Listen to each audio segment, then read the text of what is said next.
Chào mừng các anh chị đã đến với kênh YouTube Thiện Tâm Bến Tre. Hiện tại thì bây giờ lại sang mời các anh chị và các bạn chúng ta cùng đến thăm nhà của chú Ba Mến ở ấp 2 xã Long Phú, huyện Bến Tre. Chú Ba thì có một cái sở thích rất là đặc biệt, đó là chú Ba thích nuôi các loại chim, rồi nuôi cua đất. Bây giờ chúng ta vào thăm chú Ba và nghe chú Ba giới thiệu các loại chim chú Ba đang có các bạn. Chào chú Ba. Chú Sang mới xuống ha. Rồi chào chú. Con nghe mấy anh chị nói chú Ba nuôi chim nhiều, hôm nay con đến thăm nhà. Chú Ba giới thiệu cho mấy bạn con biết mấy cái chim chú Ba đang nuôi chú Ba. Thôi cũng giới thiệu chú nuôi cũng được mấy loại ha. Dạ. Chú Sang đây là con nhồng. Con nhồng. Con nhồng đây là được 2 năm rưỡi tuổi. Dạ. Thì nó cũng biết nói tiếng người. Nói thì cũng không nhiều không. Cũng dạng lắm. Nó nói nhiều chú Ba, sáng rồi nó nói buổi sáng hay buổi trưa hay lúc nào nó nói nhiều nhất? Nó hồi nào nó cũng nói hết trơn á.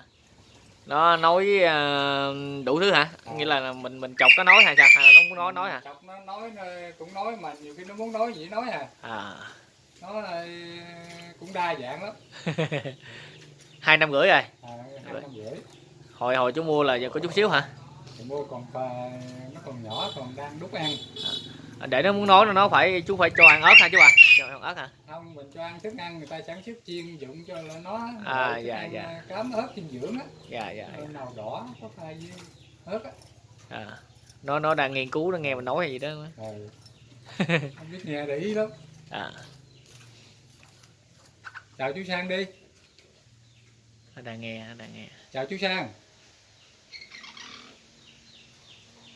Bữa nay Sáu lì không biết nghe gì trơn. Gì đó? Nó cũng tùy hứng mà. Tùy hứng. Còn cái bên là con gì chú ạ? Với thiệu chú đây là con chích chà lửa. Con này cũng được 2 năm tuổi rồi. Chích chà lửa là nó ở miền nào chú ba? Nó thường là nó ở miền Đông, miền Bắc, miền Trung gì nó cũng có. Nó chủ yếu là hót hả chú ba? Nó hót. Nó tới mùa nó hót, thậm chí nhiều khi nó lên lửa là nó hót tối ngày luôn. Là chích lửa nó khác với chích chè than của mình là cái màu lông hả chú? Nó khác cái màu lông. Dạ. Con chim này nó đá hả chú ba? Nó giữ như chích chè chị dôi mình không? Chú để 2 con kè lồng vô là nó đá, nó kêu dữ lắm. Dạ. Nào giờ cũng mới thấy con chích chè lửa nữa các bạn. Còn cái bên chú ba? Còn đây là con quả mi. Con này cũng được 2 năm tuổi rồi. Con này nó hót cũng hay lắm. Mà nó cũng thuộc về loại họ đá. Nó kề lồng vô nó đá dữ lắm. Chim nào mắc không chú ba? Con này thì thường con mỗi người ta bắt ngoài rừng về cũng 500-600 con nữa. Đầu giờ mới nghe quả mi còn mới thấy nó luôn á. Tùy theo con thần, nhiều khi con cả chục triệu, con thì 3-4 triệu, tùy theo giá trị mỗi con đó. Tùy con ha. Nhưng mà cái quan trọng nhất hay nhất của nó là cái hót hả chú hả? Nó hót. Thường đúng rồi, quả bi là hót mà. Hót hay đó. Rồi qua bên đây chú ba còn rất nhiều các loại chim các bạn. Đây con này được 3 năm tuổi rồi. 3 năm tuổi hả? Đây là mình bắt rồi đó. Chú bắt hồi lớn hay là hồi nhỏ nuôi lên? Lớn. Sáng thường nó mình quen á. Rồi 4 tay hút gió là nó cũng kêu rồi. Nó hót dữ lắm. Nó hót dữ lắm hả? Nào Tảo thấy ngoài đường thôi chứ ngoài thiên nhiên chứ thì người ta nuôi. Chú ba cho ăn gì? Chuối hả? Chuối thức ăn. Nó cũng ăn thức ăn được luôn hả? Nó ăn thức ăn bình thường, chuối là dặm thêm như chuối thức ăn. Dạ. Rồi. Tiếp một cái còn đây là con Sơn Ca. Con này là cũng là chích chè lửa phải không? Con này chích chè lửa nãy rồi. Đây là con Sơn Ca. Con này nay cũng 3 năm tuổi rồi. Con này hót dữ lắm. Hót hầu như là tối ngày á. Chim Sơn Ca mà nào giờ nghe nói giờ mới biết là con chim Sơn Ca đó. Hót dữ lắm hả chú ạ? Nó hót dữ lắm. Chắc thấy lạ cho nên sợ. Chứ thường là chú để cái tay vô là nó nhảy lên tay là nó đá nó chừng dữ lắm. Hả? Chỉ quen hả? Còn con màu vàng này cho con màu vàng đó là con vàng Anh, mà nay nó cũng 2 năm tuổi rồi, mà nó làm như bổi hồi đó người ta đập ta bắt bổi á, rồi đừng đem về nó nhát. Chim vàng Anh. Con thấy trên mạng chim này hót cũng hay lắm con màu đẹp á ha. Màu đẹp. Dạ.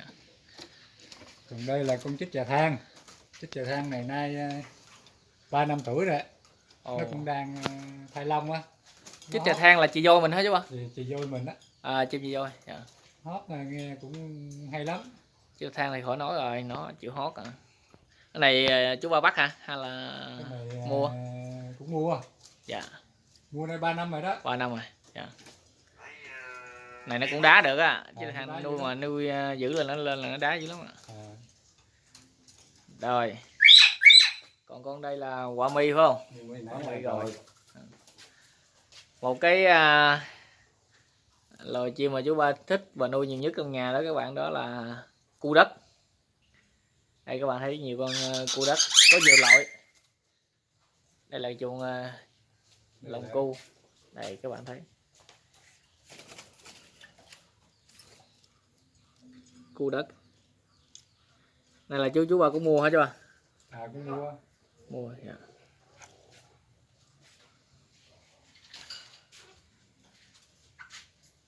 Hót nghe coi.